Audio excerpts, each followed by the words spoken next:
depois de 40 anos de neoliberalismo, em que a gente ficou escutando que o mercado seria o melhor processador de informação para você atender às demandas da sociedade, a Mazzucato resgata uma ideia antiga que já vem desse período de transformação das economias atrasadas no pós-guerra, que é o Estado pode ser esse mecanismo de identificação dessas oportunidades, porque o mercado pode distorcer os incentivos necessários para que essa informação, por exemplo, seja devidamente processada de acordo com os interesses da sociedade.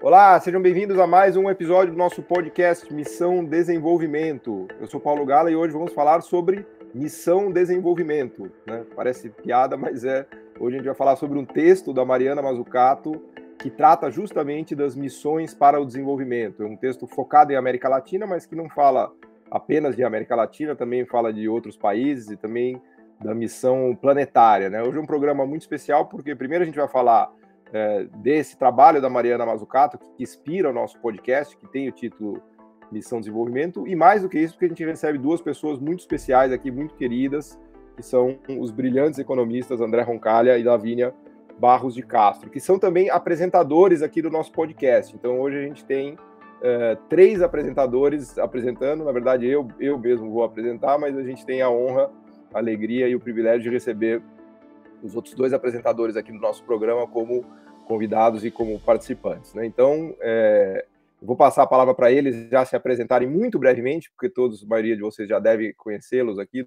dos outros programas, mas seguindo a praxe, eu vi uma palavrinha, né, sobre a trajetória deles, a trajetória incrível e brilhante dos dois, e depois já mergulhamos aqui na nossa discussão desse tema apaixonante, que é o tema das missões. Sejam muito bem-vindos. Vou passar primeiro a palavra para a Lavínia. Obrigado. Bom, muito obrigada. É um prazer enorme estar participando desse programa. Na realidade, eu queria agradecer esse trabalho voluntário, aproveitar essa ocasião como funcionária do BNDES e como também estudante do tema do desenvolvimento. Agradecer a você, Paulo, sobretudo, mas também ao André, que se juntou a gente, de estarem fazendo esse podcast, a equipe aí da produção, que tem temas muito bacanas que a gente tem discutido.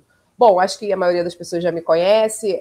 Basicamente, eu sou doutora em Economia e doutora em Ciências Sociais, com sanduíche lá na Universidade de Berkeley. Eu dou aula no IBMEC, né? O meu core, assim, meu coração é Economia Brasileira. Já dei aula de várias coisas, mas o meu coração é de Economia Brasileira. E aqui no BNDES, eu trabalho há muito tempo. E já trabalhei em várias áreas, área de exportação, de gestão de risco, de pesquisa, de planejamento, e agora eu estou na área de energia, mas sempre tentando pensar a questão dos desafios do desenvolvimento, né? Então, eu associo a minha parte mais de trabalho na prática com tentar juntar com uma reflexão sobre os grandes desafios do desenvolvimento. É isso, basicamente. Fantástico. André Roncalha, seja muito bem-vindo. Obrigado, querido Paulo Gala, Lavínia, sempre um prazer estar aqui, né, neste espaço para a gente discutir. Bom, eu sou professor de Economia da Unifesp e um dos meus maiores feitos acadêmicos foi me tornar coautor do Paulo Gala. E mais recentemente, me tornar coautor também da Lavínia, num artigo que eu espero que em breve a gente consiga se dedicar para ele sair. E também, obviamente, eu venho estudando muito essa questão do desenvolvimento, particularmente, né, o problema da desigualdade, como que o desenvolvimento implica rotas as mais diversas do ponto de vista da redistribuição de renda e como isso se retroalimenta num processo de inclusão produtiva, né? Essa tem sido minha principal, vamos dizer, minha principal preocupação ao pensar o desenvolvimento. E aí hoje a gente vai discutir, evidentemente, uma rota importante que emergiu recentemente, né? Ela originalmente, do ponto de vista das ideias, não é nova, né, em termos dos seus propósitos, mas a forma, né, como a Mazzucato oferece essa leitura, ela é realmente muito instigante. Então, acho que esse programa aqui, ele tem tudo para ser realmente muito, muito legal, muito instigante, porque ele já usa, inclusive, o nome, né, como o Paulo bem colocou, que inspirou esse podcast. Boa. Então hoje vai ser bom, eu vou me divertir aqui, que eu vou provocar vocês aqui com minhas várias ideias, né, com as minhas questões que me instigam aqui, que eu tô louco para ver a reação de vocês, né? Eu vou começar com esse tema que o André já falou, que é do que há de novo nessa discussão de missões para o desenvolvimento, né? A gente sabe que muitos desses temas já foram tratados, né, especialmente aqui na América Latina, por economistas conhecidos e famosos aqui, como o Celso Furtado, como o Raul Prebisch, entre tantos outros também, economistas do desenvolvimento econômico, que discutiram o papel do Estado, né, e a importância da integração Estado-mercado nos desenhos institucionais para desenvolvimento econômico. Então, acho que o primeiro tema que eu acho legal para a gente explorar é dessa novidade de forma que o André colocou, que a Mazzucato traz na missão de desenvolvimento, e eu já vou até dar um pitaco aqui da minha visão, que eu queria ver como vocês reagem. Eu acho que a grande sacada foi conectar os objetivos sociais com as discussões de política industrial, porque antes a gente tinha só a política industrial, argumentando que era necessário um complemento do Estado ou uma catapulta do Estado para ajudar o setor privado dos países pobres e emergentes a avançarem, né? E a Mazzucato, ao conectar objetivos sociais, ela explicita, né, um objetivo fundamental de toda a sociedade, que é, né, o de reduzir desigualdades, o de ampliar a sustentabilidade ambiental, o de ampliar acesso à água e energia para todos, e por aí vai, né? Então, o uso do recurso público na missão passa a estar condicionado a algum objetivo social ou socioambiental, algo que não existia na política industrial. Antes, né, a minha visão era que a política industrial era uma coisa meio per se, né? Olha, precisamos fazer política industrial para tentar desenvolver o país e, eventualmente, o país se desenvolvendo, todo mundo melhor. Agora não, né? E é isso que eu queria ver como vocês reagem, né? Para mim, sempre que eu me deparo com isso, né, desde que a gente começou a fazer aqui o podcast e os trabalhos da Mazzucato, que mais me inspira é essa ideia de conectar o que está ali com um objetivo explícito, que são objetivos socioambientais, usando para isso, né, alavancando para isso o setor produtivo, que pode, né, obviamente, resultar num desenvolvimento econômico, social e tecnológico, né? Então, mais ou menos essa é a minha pequena reflexão sobre a ideia da missão de desenvolvimento. Vou começar com você, Lavínia. Queria te perguntar, né, o que você enxerga de novo nisso? A gente fica meio com... Perdão do português claro, a gente fica meio com dor de corno, assim, né? Fala, poxa, a Mazzucato é uma pessoa incrível, fantástica, os livros dela são maravilhosos, mas o Prebisch já falava isso, o Furtado já falava. Será que a gente tem que ficar mesmo, né, fazendo tantas referências e tantas homenagens, ou será que a gente tem que valorizar o nosso pensamento? Enfim, devolvo esse abacaxi aí para vocês, começando pela Lavínia. Bela abacaxi, né? Ainda bem que eu gosto de abacaxi, mas assim, pensando aqui, eu acho que tem alguns elementos novos, sim. E tem argumentos que a gente precisa questionar também se eles funcionam na prática, tá? Vou dizer, eu acho que assim, só numa pílula colocar a abordagem da Mazzucato, né? O que ela está propondo? Ela está propondo que você coloque um grande desafio lá em cima, né, num primeiro patamar, e aí você coloque uma missão. E tem que ter algumas características essa missão. Só para relembrar, a gente já trouxe isso em outros programas, mas só para relembrar. A primeira coisa é que essa missão ela tem que ser muito clara. Ou ela é um sim ou não, tipo vai à Lua ou não vai à Lua, ou ela é quantitativa, reduzir um percentual de carbono, X%, tá? Então ela tem que ser muito clara. E o que é de diferente, aí começa um primeiro passo de diferença em relação à abordagem cepalina, é que tem que ser vários setores. Ela tem que ser multissetorial e envolver múltiplos agentes. Depois vamos problematizar isso, tá? Então a primeira camada é pensar o desafio, a segunda camada é desenvolver isso na forma de uma missão clara. Tem que ser uma missão de longo prazo, mas não um prazo tão longo que seja não factível, mas também não um prazo muito curto, que senão não é desafiante. Ela tem que ser inspiradora, e aí você envolve vários setores, vários atores, e por último você tem os projetos, né? E aí você coloca esses projetos. O que ela tem essa visão da Mazzucato, e tem muitas coisas que eu gostaria de falar, mas começando pelo ponto em relação, eu acho que a CEPAL. A CEPAL sempre colocou tradicionalmente, questões estruturais muito grandes, em geral relacionadas ou à indústria, né, essa visão de que sem a industrialização você não supera o subdesenvolvimento, e é um problema de fragilidade externa, implícita, uma série de problemas que a gente discute, você pode dar roupagem moderna de complexidade que você gosta de dar, ou você tem problemas de infraestrutura, os chamados gargalos estruturais. As primeiras diferenças são, que, em primeiro, é uma abordagem muito mais setorial, eu diria, cepalina, ela toca um problema de vez, né, vai por um, e esse aqui está pretendendo envolver vários problemas ao mesmo tempo, em volta de uma grande missão. E a gente pode se questionar se isso, na realidade, funciona, porque existem questões setoriais, sim, e elas precisam ser tratadas no nível setorial. Então, o setor tem que, sim, conversar com os outros, mas existem problemáticas específicas e a gente não pode abandonar isso. Essa é uma primeira coisa. E a segunda coisa é que ela propõe uma estratégia que seja bottom-up. né, que esteja conectado a questões sociais muito importantes. E esse bottom-up também, como é que na prática a gente faz, também é complicado. Porque uma coisa é você ter um desafio tipo saúde, clima, mas existem problemas relativos à produtividade que eu não sei até que ponto isso emerge da sociedade com uma problemática tão clara, com um desafio tão claro e com uma solução proposta tão clara. Então vou só passar já a bola para o André, para ele comentar, e depois eu posso voltar. Vai lá, André, como é que você reage a Mazzucato vindo para nossa querida Latinoamérica, como diria meu amigo Gabriel Paulo? Assim, ó, eu poderia ser bem sintético e dizer assim, eu concordo com a Lavínia, porque falar depois dela é difícil, mas eu vou colocar um pouco aqui, adicionar algumas coisas, vou repetir outras coisas que ela já mencionou para efeito de fixação do conhecimento. Primeiro, eu acho que a Mazzucato ela traz um elemento importante que remonta um pouco uma preocupação que o Furtado particularmente tinha nos escritos dele, até trouxe aqui o livro Capitalismo Global do Furtado, um livrinho de 98, é um dos meus livros favoritos dele, em que ele diz que é preciso resgatar a lógica dos fins da política econômica. Então é a ideia de você não se preocupar apenas com os meios, você vai equilibrar o orçamento, se você vai fazer política horizontal de subsídio, se você vai fazer política industrial de proteção de determinada indústria, mas buscar o quê? O fim, para onde eu quero ir.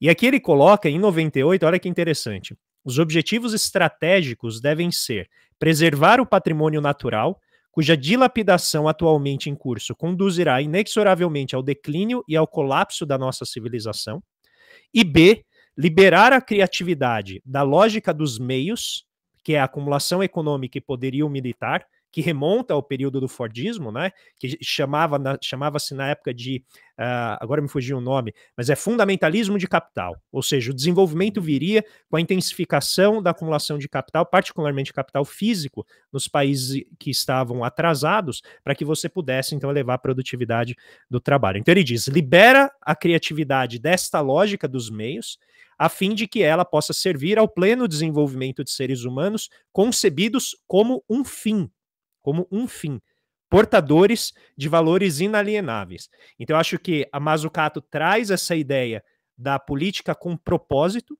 ou seja, restaurar a ideia de propósitos da política econômica. E um segundo elemento que me parece ser muito interessante naquilo que ela oferece é, a partir desta lógica de propósitos, envolve você fazer o que ela chama de inverter a política industrial, virar a política industrial de ponta cabeça.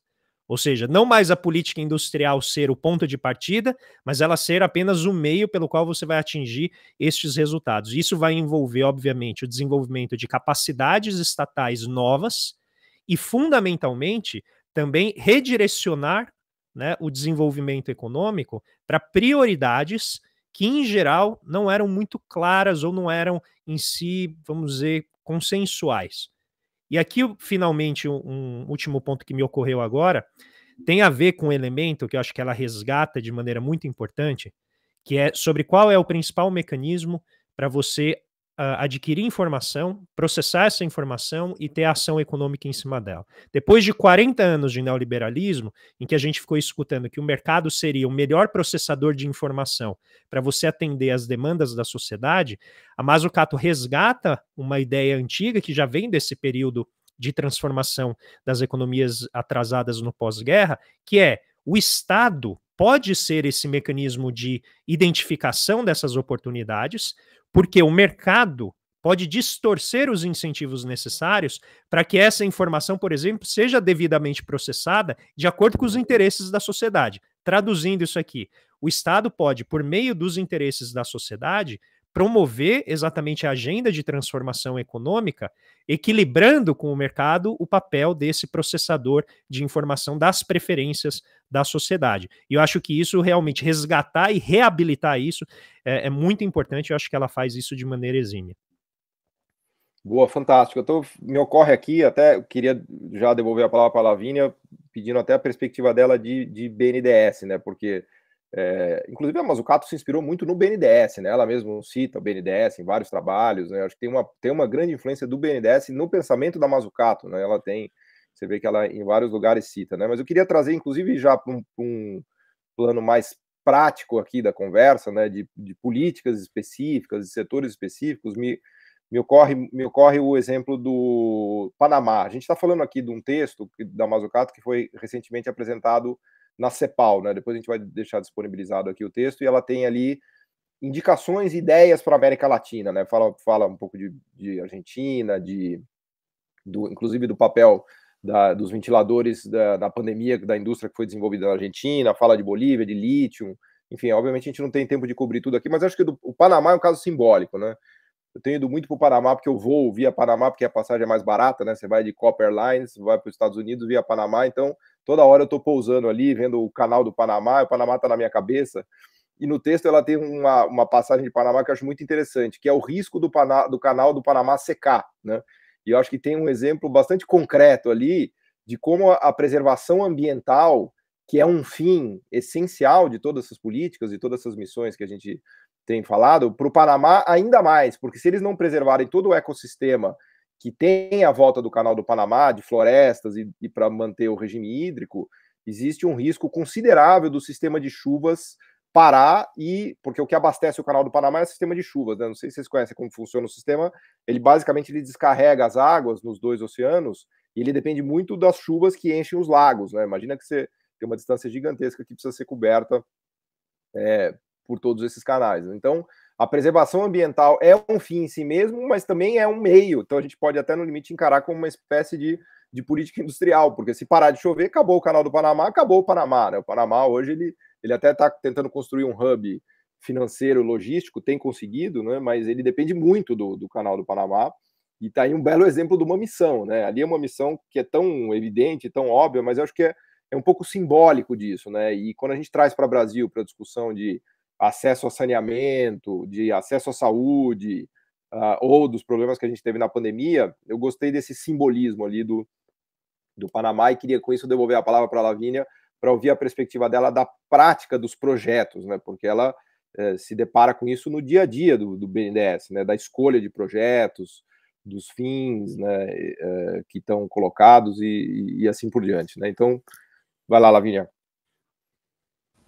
Bom, passaram 10 mil coisas na minha cabeça enquanto você falava, então deixa eu tentar organizar para não ficar confusa aqui a minha fala e retomar um ponto do André. Acho que, assim, antes de entrar exatamente no BNDES, primeiro, fazer uma observação que, assim, a questão ambiental a CEPAL já traz há muito tempo, né, como uma questão central. Então, assim, realmente, lá nos primórdios era mais infraestrutura e mais uma questão de indústria, né, essa puxada, mas, assim, a questão ambiental tem sido tema da CEPAL há muito tempo, tem o movimento do Big Push, que a gente conhece, e tudo que já até foi objeto de um podcast aqui, né, e mais atualmente também a questão da inclusão social está entrando muito. Mas eu acho que tem 3 coisas, estou fazendo um gancho com o André, antes de te responder do BNDES, tá?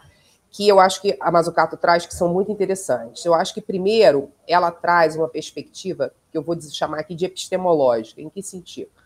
Ela insiste muito de tirar isso... Vou ligar, eu queria te interromper só para ligar a tecla SAP aqui e falar que epistemológica é ligada a questões do conhecimento. Pronto. Exatamente. Mas é um pouco também como como é que você entende que é feito conhecimento na economia, né? E por que isso? Porque você tem uma visão, ela insiste muito, que é sair de uma visão em que o governo ele conserta o mercado para uma visão em que o governo molda o mercado, cria mercados. E isso parte de um pressuposto que você, na maioria das questões, isso é uma questão para a CEPAL, mas isso é sobretudo uma questão keynesiana, que quando você está discutindo desenvolvimento, os caminhos não estão dados. Né? Existe incerteza no sentido forte. E na medida em que você vai caminhando, abrem-se novas vias. E você não pode voltar para trás. Existem decisões de investimento que são irreversíveis. Então, você, na verdade... A sua vida pessoal também funciona bem assim, viu? Você toma uma decisão hoje, aí daqui a pouco você vai ver que mudou, abriram milhares de caminhos, né? Desculpa a interrupção.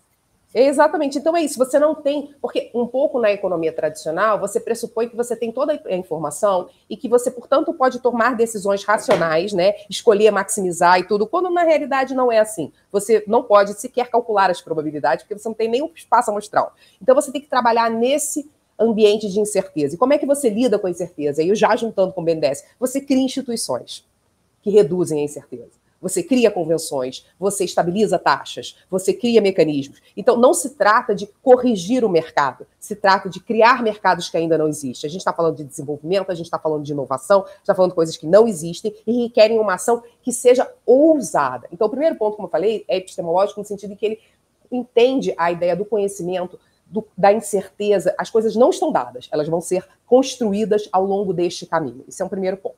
Depois tem uma coisa metodológica. Por que metodológica? Porque ela diz, então, quando você vai fazer a análise, de novo tem a ver com o trabalho do BNDES, você não pode fazer uma pura análise de custo-benefício ex ante. Isso é um outro ponto fundamental. O primeiro ponto fundamental da Mariana Mazzucato é o Estado não é consertador de mercado, ele é criador de mercado, ele é modelador de mercado. Isso é um. O segundo é, relação de custo-benefício não dá. Se você fizer uma estática análise de custo e benefício, você não vai ver tudo o que é criado, você ainda tem muita incerteza, você não tem como mensurar. Então, metodologicamente, quando você vai avaliar um projeto, você tem que olhar mais do que os custos e benefícios que você provavelmente vai conseguir calcular. Você tem que ter uma perspectiva mais ampla, você tem que olhar no longo prazo, você tem que ter uma visão mais estratégica. Esse é o segundo ponto. E o terceiro ponto fundamental do pensamento dela, e que também tem tudo a ver com a atuação dos bancos públicos, é o seguinte, olha, tem que ser permitido que os bancos sejam ousados. Para isso, eles precisam poder errar, eles precisam poder experimentar, eles precisam poder aprender. Né? Então, esse também é um ponto fundamental. E isso tem tudo a ver com o trabalho do BNDES, né? Porque o BNDES está entrando, muitas vezes, no business as usual, né? Nos negócios como sempre são. Mas, às vezes, ele tem que criar setores que ainda não existem. Ele tem que impulsionar inovações que ainda não existem. Ele precisa de ousadia. E ele precisa ter espaço para isso. E precisa ter mecanismos de incentivar e também de se remunerar, né? Essa possibilidade de errar e a paralisia das canetas. Já falei muito, passa um pouco para o André. Desculpa. Não, tá ótimo. Eu acho que aqui o que eu adicionaria ao que você já colocou, Lavínia, que eu acho que é interessante no pensamento dela, é essa ideia de você, né, modelar ou formatar mercados, mas indo além da ideia normalmente atribuída ao Estado, que ela chama de eliminar ou de mitigar o risco dos empreendimentos, que inclusive o BNDES também faz isso muito bem. Então, historicamente, se a gente pega a ideia do Estado guarda noturno, do Friedman, né, que aparece só quando você tem uma crise, só quando você tem algum problema, você estruturaria o mercado, agora, não apenas como um emprestador de última instância, quando o setor privado, principalmente o sistema financeiro, tem problemas e não consegue, né, articular a intensa rede de promessas de pagamento diferidas no tempo, que é o sistema capitalista, ou como diria o velho Keynes, uma economia monetária de produção. Eu gostei disso aí, para a intensa rede de promessas de pagamento. Eu achei maravilhosa essa definição. É, porque essencialmente é isso, né? Uma economia monetária de produção, né? Então a gente tem ali promessas de pagamento, vão desde os salários até, né, os financiamentos de longo prazo, debêntures e toda essa rede que vai ao longo do tempo gerando fluxos de caixa que são interdependentes.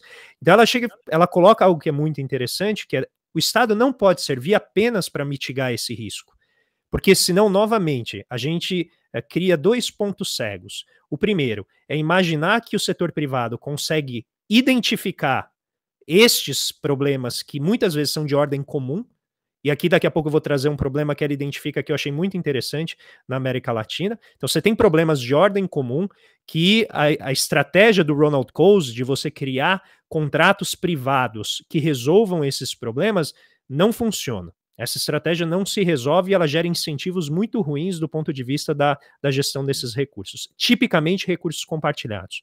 E o segundo ponto, que eu acho que acaba sendo muito interessante na abordagem dela, é que o Estado ele tem que ser um provedor de primeira instância, um emprestador de primeira instância. Ou seja, é nutrir os projetos que muitas vezes o setor privado ele dá de ombros, ele fala, não vou colocar dinheiro aí.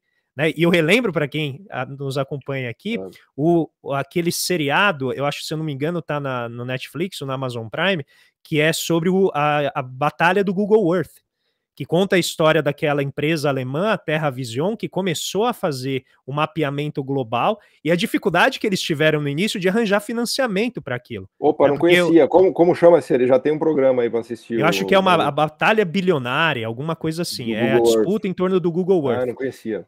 E aí mostra a dificuldade de conseguir, quando eles levam pela primeira vez, né, o projeto para algumas desses venture capitalists e tal, eles falam assim, olha, internet não vai dar em nada, né? Internet não vai ser nada e tal. E aqui acaba... A Apple, A Apple ganhou empréstimo do governo americano para começar, não precisa ir Sim, a longe, Tesla, né? Apple, né? A Tesla também, dentro de um processo amplo, né? O Elon Musk também ganhou cerca de 5 bilhões aí na forma de financiamento do Estado, sendo que a Solyndra, que foi a outra empresa que também recebeu, deu errado, mas a Tesla deu certo, né? Acabou, demorou anos para dar certo, mas acabou dando certo. Mas eu estou colocando esse ponto porque não necessariamente o setor financeiro, o setor privado, ele consegue identificar o valor daquilo exatamente pelo que a Lavínia colocou. Você tem externalidades que não são identificáveis. E aí o terceiro ponto que ela adiciona nessa questão do financiamento é: não adianta o governo ser apenas um emprestador de primeira instância. Ele tem que ser também, ou usar também, todo o poder que o orçamento público oferece. Porque como essas externalidades elas são muito difusas e dificilmente identificáveis, então o orçamento público, que é o espaço mais adequado para você lidar com custos, né, que são difíceis de serem resgatados do ponto de vista da identificação desse projeto, porque eles estão, né, muito soltos, como a questão da diminuição da poluição, a qualidade das águas, qualidade do ar, né, que é respirado. O orçamento público é adequado, ou seja, ela também já faz ali uma certa vacinação cognitiva contra a austeridade que tende a emergir quando você empodera o Estado para fazer esse trabalho de redirecionamento de recursos. A gente sabe, historicamente, na América Latina, toda vez que o Estado entra muito forte para fazer um processo de transformação estrutural, rapidamente, né, o fantasma, o espectro da austeridade já aparece com força, seja por parte da própria elite econômica, seja por parte de órgãos multilaterais que vêm impor, né, esse tipo de comportamento aqui dentro. Eu acho que essa visão muito legal que ela destaca, que a Lavínia estava falando aqui, do curto prazismo versus as finanças pacientes, né? Acho que tem até eu e o André fizemos um artigo para o blog que destaca essa coisa de finanças pacientes, né? Que é exatamente o que a Lavínia está falando. Você, para fazer investimentos, vamos dizer assim, incertos no futuro, as finanças curto-prazistas não te ajudam muito, porque ela quer o retorno aqui, ali, agora, né? O mercado ele é muito rígido nesse cálculo de custo-benefício curto-prazista e ninguém é contra isso. É claro que se você fizer uma análise de custo-benefício curto-prazista é bem fácil. Minha filha de 9 anos já faz isso sem grandes dificuldades, né? Agora, o difícil é você construir o futuro, que é o que a Lavínia estava citando e o André destacando. Tem um exemplo que eu não me canso de citar, né? Acho que também tem muito a ver com a história de sucesso do BNDES, que são os parques eólicos do Nordeste brasileiro. Teve uma visão de futuro do BNDES de construir esse mercado de parques eólicos, claro, junto com a iniciativa privada, que também tomou o risco ali de tomar o empréstimo, mas de colocar os recursos. Mas se hoje a gente tem mais de 10% da energia do país sendo gerada por energia eólica, e principalmente em parques do Nordeste, é porque houve uma construção do mercado, uma construção institucional e um risco de finanças pacientes que foi assumido pelo BNDES. Sem isso não existiria o mercado. Agora é fácil falar, não, já está funcionando, o próprio mercado financeiro financia os parques, né? Não precisa, tem aqui na Faria Lima, a gente tem uma empresa gigante que é a Casa dos Ventos, que está fazendo projetos fantásticos, né? Agora a Casa dos Ventos virou uma potência brasileira de energia eólica, né? Tem até uma amiga minha que joga beach tênis comigo, que trabalha lá, ela me conta as histórias da Casa dos Ventos, e o que os caras estão fazendo é incrível. Agora estão fazendo parceria também com o Cosan para fazer coisa de energia verde, né? Para você usar na parte de químicos também, enfim. Agora que o mercado já está construído, né? O ponto que eu quero fazer é que agora que o mercado já está construído, você pode fazer análise de custo-benefício, de curto prazo, e tá tudo certo. Mas lá atrás é que era o pulo do gato, né, Lavínia? Você construir isso que é o difícil, né? Que é a tal da transformação estrutural, não é isso? Tem a incerteza e tem também, às vezes, a quantidade de capital necessária, tá? Porque às vezes você precisa de uma grande quantidade de capital inicial. Então, por exemplo, quando aconteceu o pré-sal, a Petrobras estava, entre aspas, bombando, assim, todo mundo queria a Petrobras, mas ninguém queria enfrentar o risco do pré-sal e ninguém queria botar aquela quantidade de dinheiro. O mercado ia até X. Então precisava, né, o BNDES entrar e depois tudo coisa, para poder fazer aqueles investimentos que eram usados e ninguém sabia exatamente qual ia ser o preço depois do petróleo que ia vigorar, né? Qual era exatamente o custo. Primeiro se ia achar petróleo, né? Porque agora é fácil falar também, mas se tivesse o poço seco, né? Esse eu acho que é um ponto muito importante. Você precisa dessa ousadia. Mas aí eu acho que a Mariana tem algumas coisas que ela toca que são muito importantes, porque, assim, em primeiro lugar, você realmente tem um problema. Eu acho que todos os bancos públicos brasileiros, e eu acredito, e no resto do mundo também, eu acho que isso também se reproduz, que é o seguinte, é como você lida com a assunção do risco.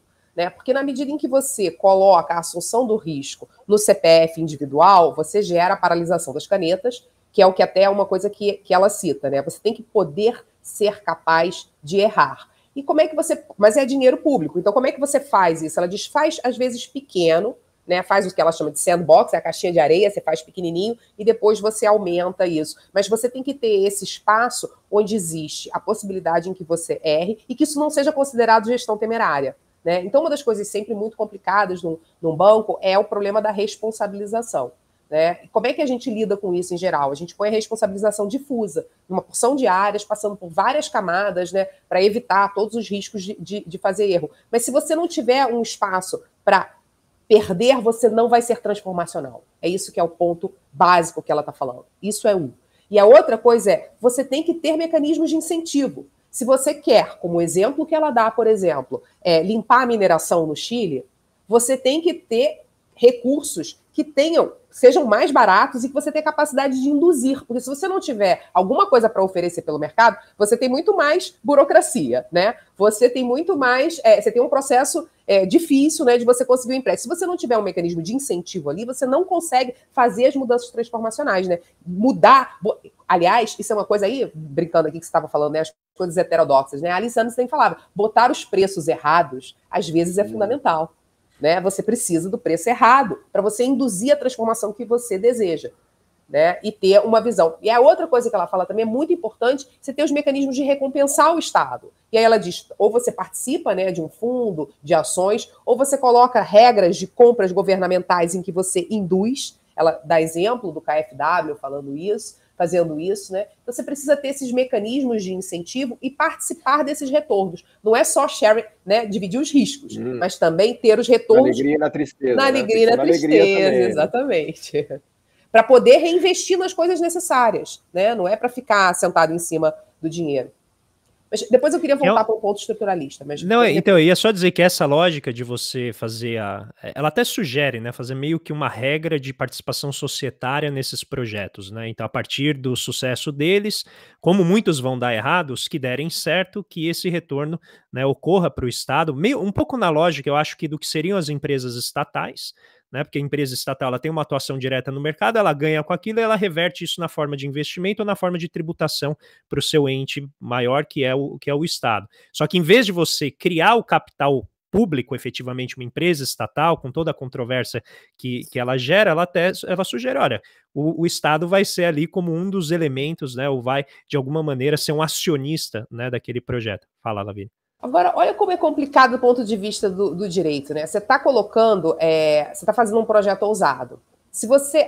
O Mark Zuckerberg, até a Mariana brinca assim, né? Ele diz, não, a gente precisou errar muito para ter sucesso. Ou nós erramos, desculpa. Ela diz, agora faz um banco público. Vê se alguém aceita as desculpas do banco público. Ninguém aceita, né? Quer dizer, todo mundo entende que faz parte do negócio de inovação ter algumas perdas, mas se você for banco público, não pode. Agora, olha que difícil, porque se você é banco público e você escreve que você espera que possa ter uma perda, o quanto isso, do ponto de vista jurídico, isso se distancia da gestão temerária? Se você sabe que vai dar perda e você é público, como é que você vai assumir, entendeu? Então é toda uma saia justa, então é muito complicado. Só que se você não puder fazer isso, você não faz a transformação necessária. Né? Que é um pouco, até antes de você voltar no estruturalismo, eu queria destacar um raciocínio aqui do Danny Roderick, né, que é um cara importante nessa história também, que também influenciou bastante a Mazzucato, e ele põe uma linha de argumentação que a política industrial e o papel do governo é parecido até com o trabalho de private equity. Né? No private equity, uma empresa, um fundo, ele investe em 10 companhias, das quais 8 quebram e 2 são sucessos espetaculares. Mas é esperado na indústria de private equity que a maioria quebre mesmo, é sabido já, porque são projetos ousados, projetos inovadores, de construção de futuro. Né? E aí o que acerta é uma Google, é uma Apple, é uma Amazon. E o que erra, ninguém sabe, elas estão aí pelo caminho. Agora, no caso do recurso público, é complicadíssimo, porque como é que você vai explicar para o contribuinte que você perdeu o dinheiro dele fazendo um projeto errado? Né? E fica aí o desafio, né, Lavínia? Porque sem esse espaço, né, a Lavínia pode dizer isso muito melhor do que a gente. Eu não sentaria no BNDES e tomaria uma decisão dessa que fosse destruir meu CPF, né? Porque é arriscadíssimo isso. Né? É sabido que quem lida com isso lida com esse tamanho de risco, né? Se quiser falar, Lavínia, não sei, pode complementar. Não, eu ia colocar, a partir dessa provocação, Paulo, acho que tem uma outra dimensão que a discussão da Mazzucato traz, que nisso eu acho que realmente acho que desapega daquilo que a CEPAL fazia de uma maneira mais clara, o estruturalismo original ali, que é a questão internacional do ponto de vista da integração. Então eu quero pegar o exemplo que ela traz, por exemplo, das minas, das reservas de lítio, que estão ali na fronteira de Argentina, Paraguai e Bolívia, se eu não me engano, ou Argentina, Chile e Bolívia, mas acho que é Argentina, Paraguai e Bolívia. Aliás, a história se repete, né? Agora tem o Potosí do lítio na Bolívia, né? Era prata, você vê a velha história da América Latina, Isso. Né? 500 anos de recursos minerais, né? E ela traz um dado que, assim, parece que 2/3 das reservas conhecidas do planeta estão ali naquela área. Então, uma área, do ponto de vista geopolítico, né, inflamável, pelo menos, né, como é a água no ambiente aqui no território brasileiro, com os nossos aquíferos, do ponto de vista geopolítico, é fundamental. E isso joga uma camada adicional que eu acho que responde um pouco ao drama que a Lavínia levantou aqui do financiamento. Então, muitas vezes, o país sozinho, ele pode ter essas dificuldades do ponto de vista da economia política, de, por exemplo, convencer a sua população, convencer, inclusive, órgãos multilaterais, de que ele sozinho fazer esse financiamento pode ser problemático, né? Mas, porque há limites para isso. Mas talvez do ponto de vista da integração regional, quando você fizer, né, o convênio entre países, talvez esses riscos possam ser mitigados. E ela traz essa perspectiva das minas, das reservas de lítio, como um típico problema dos comuns, que eu tinha mencionado lá atrás. Explica que é um problema isso, André? comum? Eu não me lembro mais, cara, eu estudei faz 20 anos. Então, o problema dos comuns até parece, né? O problema dos comuns, ele emerge quando você tem recurso compartilhado em que há o incentivo para você exaurir esse recurso muito rapidamente. Então, individualmente falando, né, por exemplo, se há um conjunto, uma reserva compartilhada de um recurso, eu tenho que extrair logo a minha parte, porque senão a outra parte extrai a dela. E aí eu fico, né, sem aquela parte que eu gostaria de ter. Então, todo mundo acelera a extração, sendo que você poderia, a partir de uma gestão compartilhada, usar aquele recurso de uma maneira mais inteligente. Isso ocorre muito em poços de petróleo, que às vezes você tem diferentes localidades, você tem furos nesse poço, só que ele é compartilhado. Então você tem que ter uma regulação ali para que as partes, né, não atuem no interesse individual e exauram aquele recurso rapidamente. E isso coloca um problema não apenas difícil de gestão do ponto de vista nacional, se ele estivesse todo contido dentro do território nacional, mas quando você joga do ponto de vista internacional, ele se torna ainda mais desafiador. Porém, com o desafio também vem a possibilidade de aproveitamento de escala, porque está lidando com vários países, e isso abriria, então, a oportunidade de esse risco ser mitigado entre nações, mas também entre órgãos de planejamento. E, finalmente, um segundo ponto aqui nessa discussão que a Lavínia levantou sobre a questão de como gerir esse processo, né, a dificuldade associada às agências, a quem está desenvolvendo o projeto e executando o projeto, eu quero relembrar que no Brasil a gente já teve algumas experiências de construção de competência estatal que não geram o mesmo tipo de crítica de quando a gente fala, por exemplo, do Embrapi, de quando a gente fala do BNDES, e eu quero citar duas, e vocês vão, obviamente, quem está nos acompanhando vai entender por quê, que raramente se questiona isso, que é, primeiro, o Ministério da Agricultura, usando a ideia da Mazzucato de que você tem externalidades difusas e que, por isso, você tem que usar o orçamento público para lidar com isso. Então, o Ministério da Agricultura nasce, né, para justamente tentar controlar um problema que é a disseminação da febre aftosa dentro da nossa população bovina. E hoje, né, a gente sabe mais sobre a população bovina que está no país do que da população efetivamente humana, né, com os milhões, dezenas de milhões de invisíveis que apareceram na pandemia. Novamente, uma epidemia que fez com que a gente buscasse conhecer a nossa própria população. Estava lá também na base da criação do Ministério da Agricultura. E eu nunca vi ninguém reclamar sobre as dotações de recursos que o Ministério da Agricultura recebe. Por quê? Porque a externalidade do que ele faz é muito difusa, tá? No ambiente inteiro, é compartilhado por todo mundo e gera efeitos sobre a capacidade de exportação de carne, sobre o consumo interno de carne e todos esses problemas que vão muito além, evidentemente, da produção agropecuária. A segunda agência estatal muito importante é a Embrapa. Ou seja, a Embrapa custa cerca de 3,5 bilhões por ano e eu não vejo protestos na rua. 3 bilhões e meio negativo, ou seja, não volta esse dinheiro do ponto de vista da gestão de fluxos de caixa. O governo gasta 3 bilhões e meio e não volta nada para a Embrapa no sentido, vamos equilibrar o orçamento. Não, faz parte. Por que que vale? Porque o retorno está difuso na atividade econômica. Agora, por que que quando a gente fez a Ceitec, que custava 70 milhões por ano, não, mas que péssima ideia, porque isso é uma má gestão de recursos, vamos acabar, né, com o Ceitec.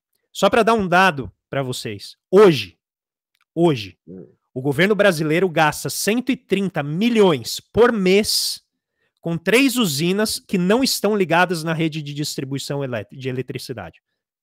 3 usinas, elas não estão conectadas e elas custam juntas 125 milhões de reais por mês.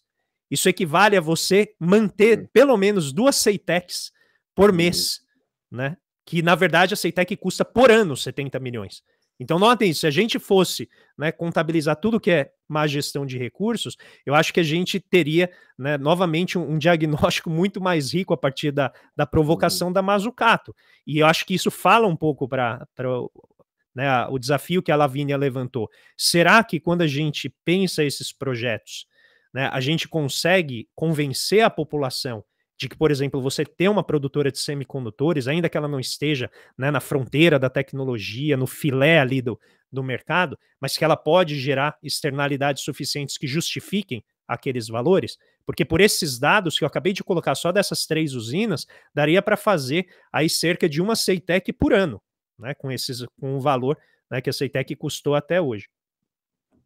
Eu queria voltar daí, pegando esse gancho, né, na questão do estruturalismo, já está me dando uma certa agonia, que a gente está conversando há 40 minutos aqui, não consegui falar 1/3 do que eu queria. Mas eu queria voltar um pouco na questão do estruturalismo, Lavínia, até te dando gancho aqui para você passar a palavra de volta, que isso é uma coisa que eu senti falta um pouco, né, no trabalho da Mazzucato, que é a questão da transformação estrutural e da industrialização. Aí sim um tema bem cepalino, furtadiano e Prebisch, né?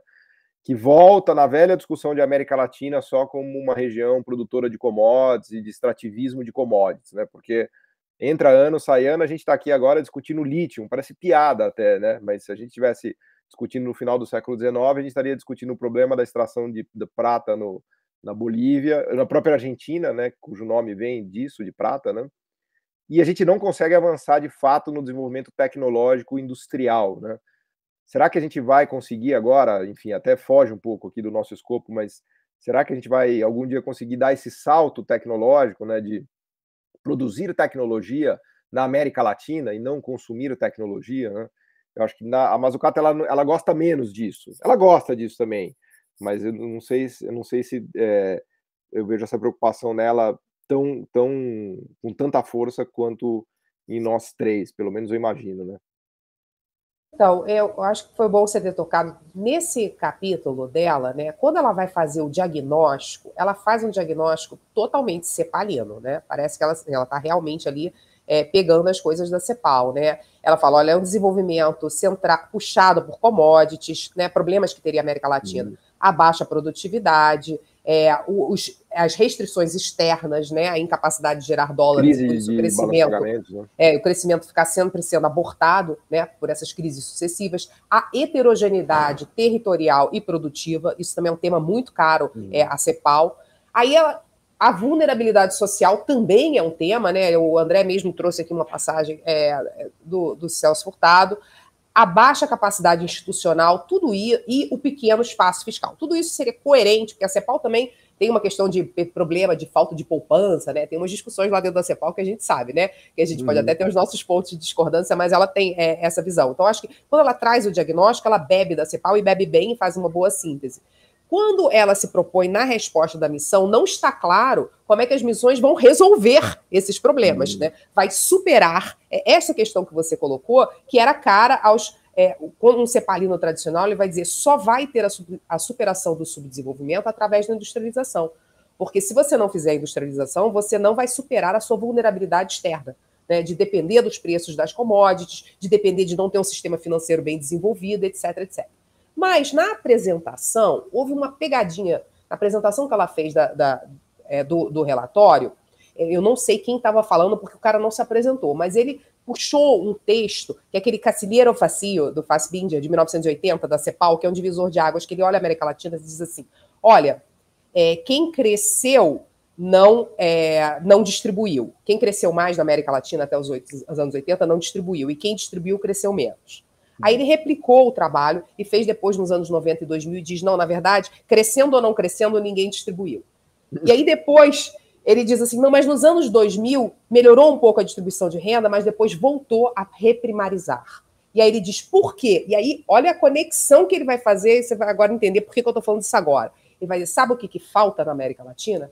Falta na América Latina um esforço de inovação, de tecnologia e de realmente, ou se você quiser dar essa roupagem que você dá, de complexidade, né? De ir para as coisas que nem todo mundo produz, né? De forma diversificada. E aí sim você conseguir mudar estruturalmente a economia. Só que a Mazzucato adora isso. A Mazzucato é uma pessoa que estuda essas grandes questões tecnológicas, a origem aliás, dela ela é muito veio mais de inovação. inovação. Isso, né? exatamente. Então, eu acho que esse cara sacou uma coisa que eu não tinha sacado, que, olha só, não tem pulo do gato aí, que a Mariana sempre falou, que é a questão da inovação. E na missão, a questão da inovação, ela é presente o tempo todo. Só que ela deu essa roupagem que, digamos, é mais contemporânea, e ela tem razão, porque se não for assim, não passa, que é a questão da legitimidade. Só vai ser legítimo se ele for bottom-up, se ele trouxer questões sociais e se as pessoas entenderem que a vida delas está lá em jogo. E nesse sentido, aí eu vou trazer um outro heterodoxo que você vai adorar, e o André também, porque a gente adora ele, que é o Polanyi. Se você desenraizar, se você tirar da base social, não tem jeito, não vai funcionar, entendeu? Vai dar crise, que é o que o Polanyi nos fala. Né? Aliás, até por falar de Polanyi, eu já quero passar rapidamente para o André a palavra, mas o Polanyi é um cara que estava aqui, bom que você nominou ele, porque o espírito dele estava aqui entre nós, agora você explicitou ele, você revelou ele, né? Você denunciou a presença dele aqui, eu acho que ele, mais do que ninguém, é o cara que fala, olha, vamos olhar esses fins econômicos, não vamos deixar tudo...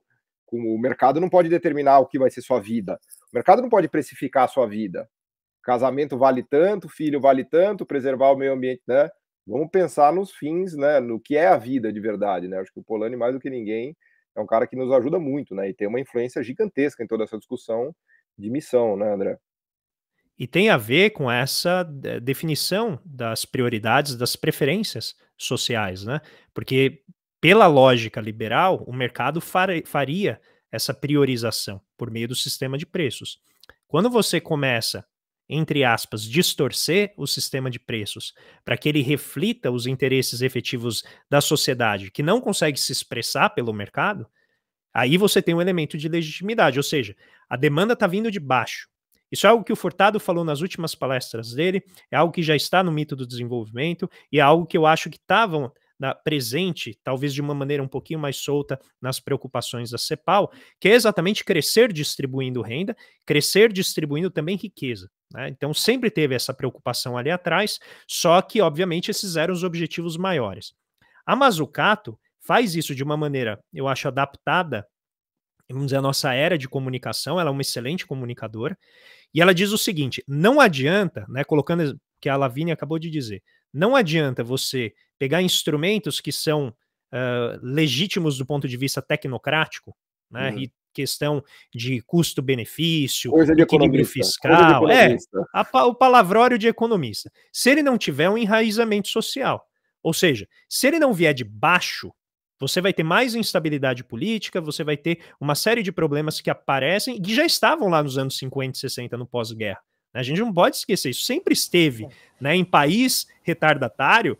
Pobreza é duro, né, gente? Porque pobreza faz as pessoas brigarem, pobreza faz as pessoas viverem muito mais próximos da animalidade. Então, quando você eleva o padrão de vida de uma sociedade, obviamente os tipos de problema vão ficando mais sofisticados. Por que é legal, né, aquilo que a Mazzucato consegue desenhar? Porque ela chega e diz o seguinte, se eu precisar desenvolver, fazer a transformação produtiva, rapidamente a mente das pessoas já vai lá para o Fordismo.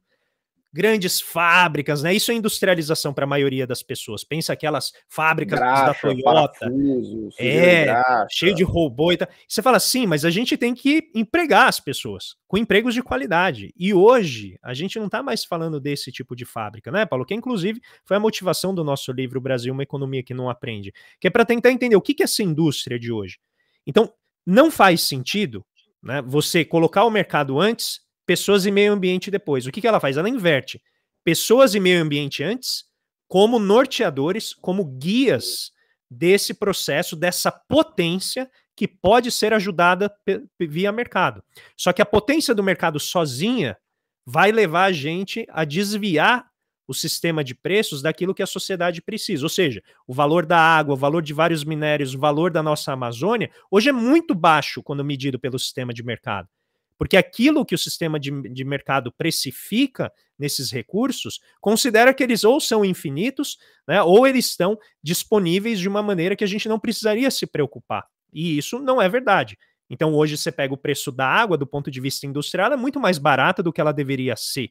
Né, se você precificasse de acordo com o estoque de um recurso dificilmente renovável. Então, fazendo esta distorção no sistema de preços por meio desse enraizamento social, a gente consegue criar oportunidades que não necessariamente são rentáveis do ponto de vista da avaliação do setor privado, mas que depois podem ser, que é o que a Lavínia colocou, acho que na primeira fala dela, você vai abrindo caminhos. Mas você vai descobrindo oportunidades. Você vê como o ser humano, o economista, ele é um bicho tão desgraçado, com exceção de vocês dois, que ele destrói o meio ambiente e acha isso natural. E aí a gente vai distorcer as coisas para arrumar o meio ambiente. Quer dizer, não é a destruição do meio ambiente que é uma distorção. Na verdade, o sistema de mercado é natural, né? E aí, vocês estão entendendo meu ponto, né? Então é um negócio que está totalmente de ponta cabeça, né? É verdade.